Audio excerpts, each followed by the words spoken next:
Alrighty, good morning. Hopefully this one's going to be getting to you first thing in the morning today so that you can get started with a great workout. So we're going to be going through two different sets of exercises, three exercises, each one. So we're going to be going through some backpack squats. I'm wearing this for a reason. Not just wearing it because it makes me look cool. Number 2, lateral raises. Number 3, we're going to do some shoulder taps. Once we get down into the next set, we're going to be doing some renegade rows. We're going to do some lateral walks, and then we're going to do some kettlebell drags. It says kettlebell drag, but I'm going to show you another option of a way you should be able to do it at home for anybody. All right, so let's go ahead into the backpack squats. We're going to be working on tempo with these. So if you did yesterday's workout, the EMOM, you did a lot of reps on squats. So hopefully you didn't do that at a very high weight. Today, we want to focus on trying to make that weight a little bit heavier and focusing on the tempo. So it's going to be a longer burn on those reps. So 3-1-3 means we're going to take 3 seconds to lower, 1 second to hold at the bottom, 3 seconds coming back up. We're going to be focusing on that same tempo style when we go into the lateral raises. That one's going to be 1 second lift, 2 second hold, 3 second lower. So it is the first motion, holding at the middle, and then the second motion. All right, so let's get into the squat.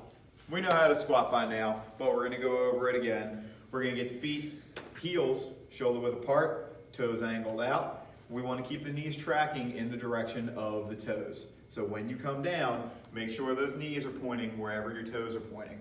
We don't want to let the knees collapse in at any point. Keep them pointing in the direction of the toes, bring yourself straight back up. So I'm wearing a backpack. You can throw a backpack on your back, put some weights in there, making sure it's cinched tight to your back. You don't want it laying low on your back. It's going to bug your lower spine. So we can either load it there, we can goblet hold a weight, we can take anything that we have in the house that is going to be stable enough to hold on to, that's going to add some weight to us. But we're going to be focusing on that 3-1-3. So it's going to be a 3 second count down, 1, 2, 3, 1 second hold at the bottom, 1, 2, 3, coming back up. So we're not just dropping down and returning to the top. 1, 2, 3, 1, 1, 2, 3. So you'll go through 8 reps of that before we move into those lateral raises. You can shed the backpack for now. Don't need to have this on while you do everything else. So for those lateral raises, get yourself some dumbbells or grab something around the house that you can hold in your hands and lift up out to the side. We're going to focus on a 1, 2, 3. So 1, 1, 2, 1, 2, 3. 1, 1, 2, 1, 2, 3. Should be a 1 second lift, 2 second hold, 3 seconds coming down. So from the side, lift it up as 1, 1, 2, 1, 2, 3. Make sure that you keep a very soft bend in the elbow and you bring that hand up to shoulder height with a straight wrist. You don't want to have the wrists hanging down at any point, and you don't want to be punching those palms up and away from the body. You're going to do 8 of those. Then you're going to finish off with 10 shoulder taps each shoulder. So for this, you're going to lower down into the high plank position, push-up position. Be up on your toes for me. Hands are shoulder width apart. From here, come up, tap the shoulder, set your hand back down, tap the other shoulder. Back and forth with minimal movement throughout the body.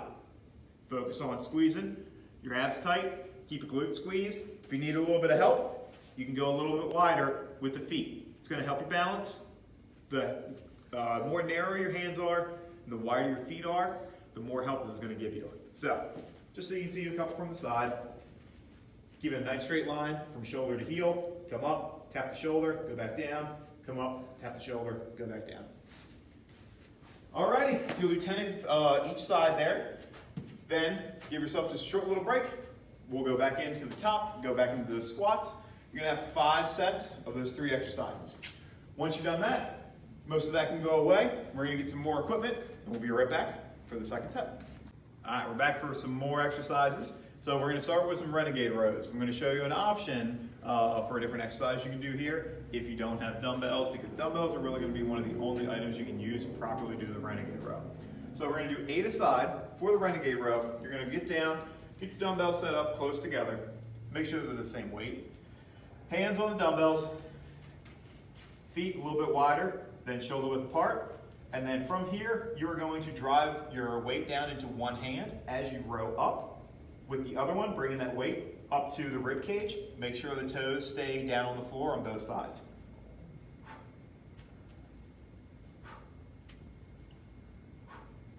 Exhale as you row. You are going to bring that weight all the way up into the rib cage while maintaining a straight line from shoulder down to heel. If you need to, you can lower to the knees and perform this motion from the knees. Just make sure that you're not driving your butt back, creating an angle at the waist. You want to have a nice straight line from knee up to shoulder. So you'll do 8 of those aside. If you don't have the means to set up properly for the renegade row, again, dumbbell is going to be ideal for that. You can get yourself a duffel bag, sandbag, bag of sand out of the garage, just something that you can hold in front of you, and we're going to do bent over rows with it. So take your weights, take your item that you have, bow at the waist, keep that spine straight for me. So you're going to drive those hips back, and then you're going to pull those weights up to your rib cage. If you're holding a bag or something, you'd be having palms in towards each other, bringing it up to the belly.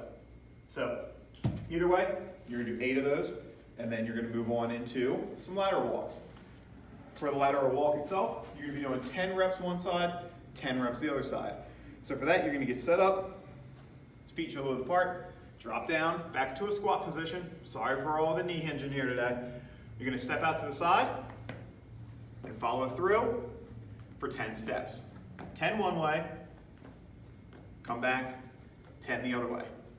If you do 10 this way and get all the way down, don't turn around and go, because you're still leading with that right side. Make sure you keep facing the same direction when you come back so that you work the other side. You can hold weight up to your chest. You can load weight on your back. You can throw the backpack back on you again. Just make sure that those 10 reps, you're feeling down your quads. All right, final thing we're going to be doing is a kettlebell drag with a variant for you if you don't have a kettlebell. So for the kettlebell drag, get one of your kettlebells. You're going to set it up on a surface that you're not going to damage. So get yourself set up on pretty much just no hardwood floors. That's really going to be the only one you may mess up. So for this, you're going to get down in the push-up position again. Hands are going to be just in front of that weight. So you don't want to be in line with your weight, be in front.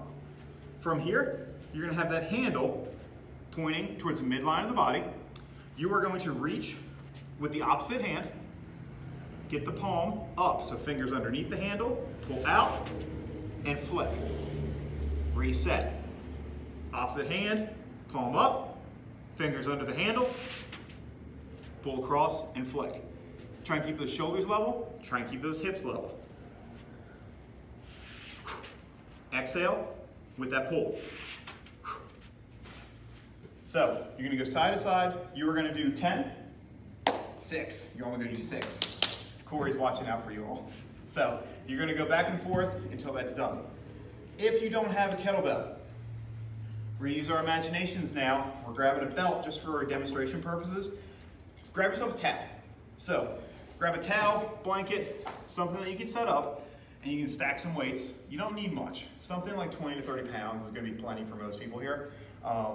Put it in the center of your towel, and then from here, start with it slightly off to one side, and we're going to go through the same motion. You're just going to grab a bundle of that towel or blanket, pull, and pull. So those weights are going to be stacked there in the middle, giving you resistance as you pull across. With that, you'll be done. The one set through, go back to the top. You're going to be doing 5 sets of each of those, and then when you're done, you're going to be done for the day. So with that, have a great day, enjoy the day, and we'll see you tomorrow.